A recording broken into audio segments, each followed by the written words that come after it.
40,000 रुपया जो प्रतिमाह किया गया था वह ज़्यादा लग रहा था उसको। और हालांकि अभी वह मेंटेनेंस का पैसा दिया भी नहीं गया था। कहीं न कहीं जो समझ में आता है कि उसके सास या ससुर या उसके जो साले लगते थे उन लोगों ने कोई अगर प्रताड़ना उसको दिया होगा कि सुलह कर लो, कितना पैसा लगेगा।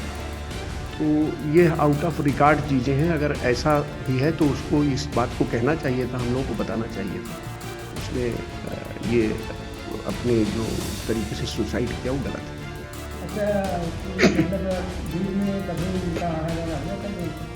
बराबर तारीखों पे आना जाना रहता था।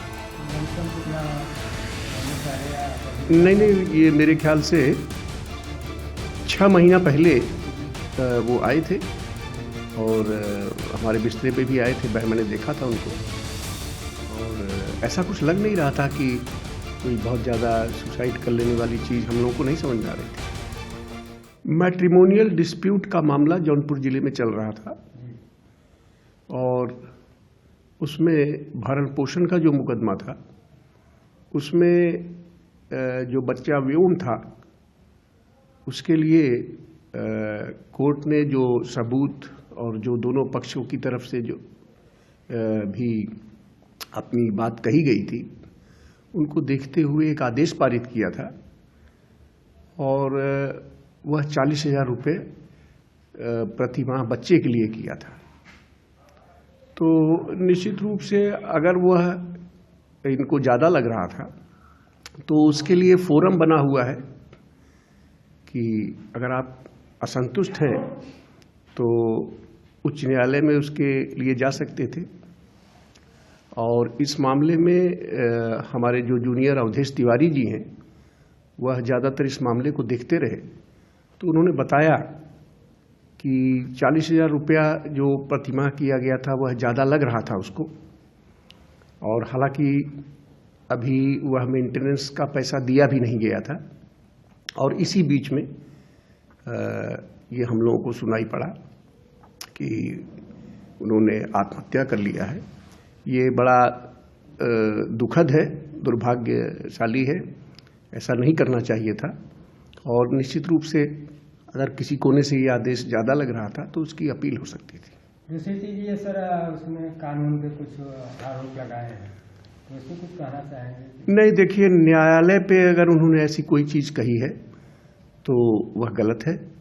न्यायालय में बहुत से मामले आते हैं और न्यायालयों में हमारे जौनपुर ज़िले में न्यायालय हमारी ओवरबर्डन है, बहुत काम है। और न्यायालय मैं व्यक्तिगत रूप से जानता हूं कि जो पत्रावली पे जो साक्ष्य होता है उन्हीं के आधार पे दिया जाता है, वहाँ पे न्यायालय का कोई दोष नहीं है। अच्छा, वो लोग रहने वाले कहाँ पे थे? वो बिहार का बच्चा रहने वाला था। और ये शादी जो है ये आजकल जो ऑनलाइन वगैरह और सब चली हैं इस प्रक्रिया के तहत हुआ था। कोई अगुआ वगैरह नहीं था इस शादी का। अच्छा। और लड़का बेंगलोर रहता था, बेंगलोर से आता जाता था वो। और निश्चित रूप से कहीं न कहीं जो समझ में आता है कि उसके सास या ससुर या उसके जो साले लगते थे उन लोगों ने कोई अगर प्रताड़ना उसको दिया होगा कि सुलह कर लो, इतना पैसा लगेगा। तो ये आउट ऑफ रिकॉर्ड चीज़ें हैं। अगर ऐसा भी है तो उसको इस बात को कहना चाहिए था, हम लोगों को बताना चाहिए था। उसने ये अपने जो इस तरीके से सुसाइड किया वो गलत है। अच्छा, मतलब बीच में कभी उनका आना जाना हुआ था जौनपुर? बराबर तारीखों पे आना जाना रहता था। लमसम कितना महीने पहले या कभी? नहीं, ये मेरे ख्याल से 6 महीना पहले वो आए थे और हमारे बिस्तरे पे भी आए थे। मैंने देखा था उनको और ऐसा कुछ लग नहीं रहा था कि कोई बहुत ज़्यादा सुसाइड कर लेने वाली चीज़ हम लोगों को नहीं समझ में आ रही थी।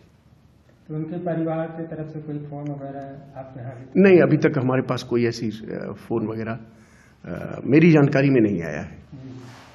अगर वो आएंगे तो जो भी पूछेंगे तो उसको बताया जाएगा उनको। जो क्या नाम है आपका? दिनेश मिश्र।